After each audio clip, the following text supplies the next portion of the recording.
ब्रह्मचारिणी बेटी। माथुर परिवार की बेटी शेफाली शादी नहीं करना चाहती थी और इस वजह से मिस्टर और मिसेस माथुर काफी परेशान रहते थे। उन्होंने कई बार अपनी बेटी शेफाली से इस बारे में बात करने की कोशिश की, लेकिन शेफाली हर बार ये कहकर बात को टाल देती थी कि उसे शादी करने में बिल्कुल भी इंटरेस्ट नहीं है। शेफाली का एक भाई भी था, उसका नाम था विशाल। शेफाली की उम्र लगभग 30 साल की हो चुकी थी और विशाल उससे छोटा। एक दिन मिस्टर माथुर कहते हैं, शेफाली बेटा, अगर तुम शादी नहीं करोगी तो आने वाले वक्त में विशाल की शादी में भी बहुत प्रॉब्लम आएगी। आखिर क्या वजह है, तुम शादी क्यों नहीं करना चाहती हो? पापा, अब मेरी जॉब लग चुकी है और कॉलेज के टाइम में भी मुझे कोई पसंद नहीं था। पता नहीं क्यों मुझे किसी लड़की के साथ रहने और उससे शादी करने में बिल्कुल इंटरेस्ट नहीं है। लेकिन बेटा, इस तरह अकेले जिंदगी तो नहीं कटती। तुम्हें अपने बारे में कुछ सोचना चाहिए। नहीं मम्मी, मैं अपनी जिंदगी में बहुत खुश हूँ। ये शादी, बच्चे, किसी के साथ जिंदगी भर रहना, ये सब मुझे अच्छा नहीं लगता। लेकिन बेटा, विशाल की भी शादी की उम्र हो चुकी है, हमें उसके बारे में भी तो सोचना पड़ेगा ना। हाँ, तो विशाल की शादी करने में क्या प्रॉब्लम है पापा? मुझे शादी नहीं करनी है, ये मेरा डिसीजन है। विशाल शादी कर सकता है। कुछ दिनों के बाद मिस्टर और मिसेस माथुर विशाल की शादी वर्षा नाम की एक लड़की के साथ कर देते हैं और वर्षा माथुर परिवार के साथ रहने लगती है। एक दिन वर्षा और विशाल जब अपने कमरे में बातें कर रहे थे। जानती हो वर्षा, मैं तुमसे बहुत प्यार करता हूँ। I love you। मैं भी तुमसे बहुत प्यार करती हूँ और हमेशा तुम्हारे पास रहना चाहती हूँ विशाल। चलो, इसी बात पर अब जल्दी से मेरे पास आ जाओ। तभी अचानक से शेफाली वहाँ पर आ जाती है। क्या हो रहा है? हाँ, तुम लोगों को शर्म नहीं आती? दिन दहाड़े रोमांस करने में लगे हुए हो। मम्मी पापा भी घर पर ही है। लेकिन शेफाली दीदी, हम तो अपने कमरे में हैं, किसी के सामने थोड़ी ना कुछ कर रहे हैं। बेशर्मी की भी हद होती है। आजकल की लड़कियों को तो बस लड़कों से चिपकने का बहाना चाहिए। मुझे देखो, आज तक किसी लड़के को छुआ तक नहीं है। मैं हाथ तक नहीं मिलाती किसी लड़के से। पूरी ब्रह्मचारी हूँ। लेकिन दीदी, मेरी और वर्षा की शादी हुई है, वो मेरी पत्नी है और अगर वो मेरे पास आती है तो इसमें कुछ गलत नहीं है। अच्छा ठीक है, मुझे ज्यादा लेक्चर मत दो।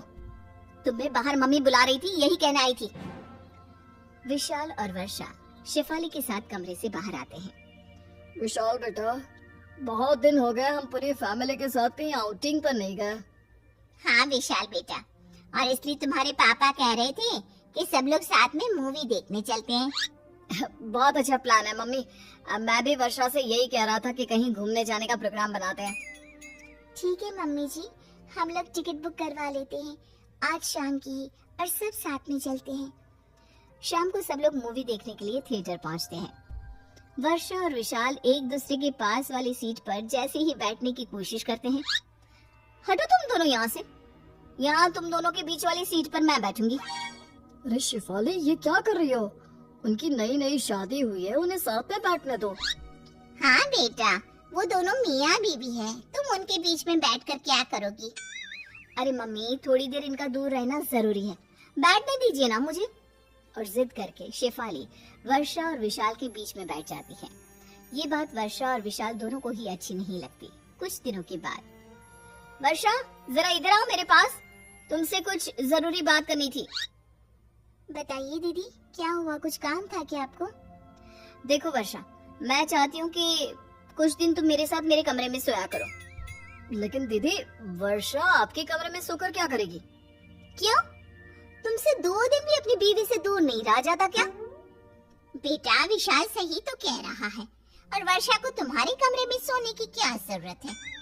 बस ऐसे ही मम्मी, मैं चाहती हूँ कि कुछ दिन वो मेरे साथ रहे, मुझसे बातें करे। अगर 1-2 दिन मेरे कमरे में सो लेगी तो क्या बिगड़ जाएगा?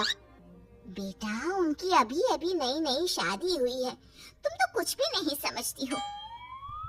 अरे मम्मी, शादी होने का मतलब ये थोड़ी ना है कि दिन रात एक दूसरे के साथ रहो, एक दूसरे से चिपक कर रहो। अब हो गई ना शादी। मुझे देखो, 30 साल से ऊपर की हो गई हूँ, लेकिन अभी तक ऐसी कोई फीलिंग मेरे दिल में नहीं आती।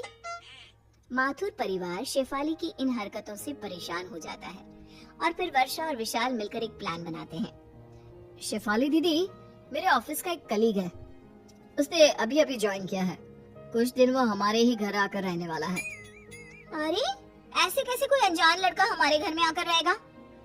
अरे बेटा, किसी की मदद करने में क्या बुराई है। अच्छा ठीक है, लेकिन उससे कहना कि घर की औरतों से थोड़ा दूर ही रहे, ज्यादा बात करने की और चिपकने की जरूरत नहीं है।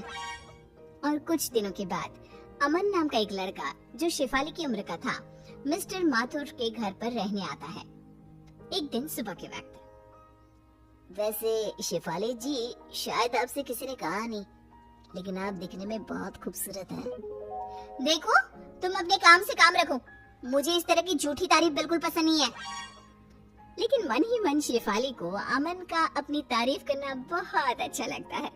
और फिर अगले दिन, शेफाली जी आप ऑफिस जा रही हैं, मैं भी उधर ही जा रहा था, चलिए मैं आपको छोड़ देता हूँ।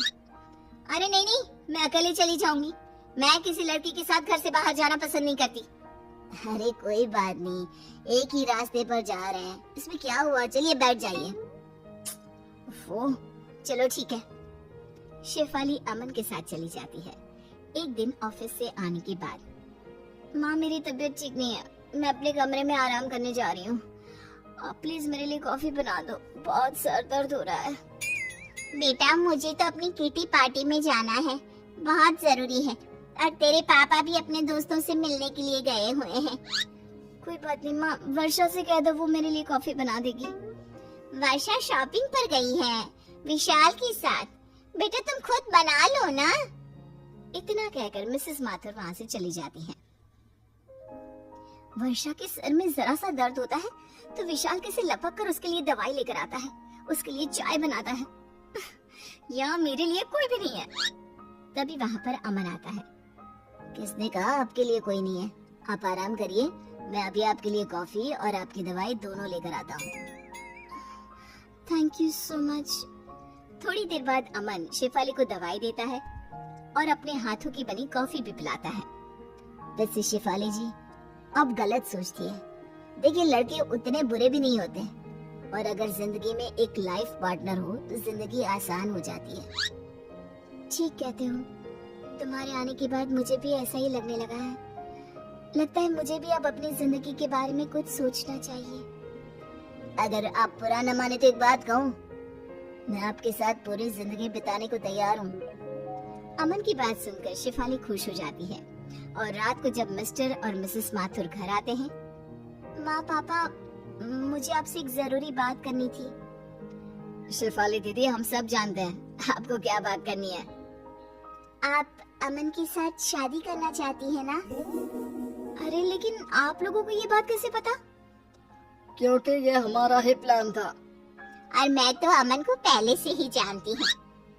क्या ये सब आपने जानबूझकर किया? तो क्या करते बेटा, जिंदगी भर अपनी बेटी को ब्रह्मचारिणी बेटी तो नहीं रहने देते ना।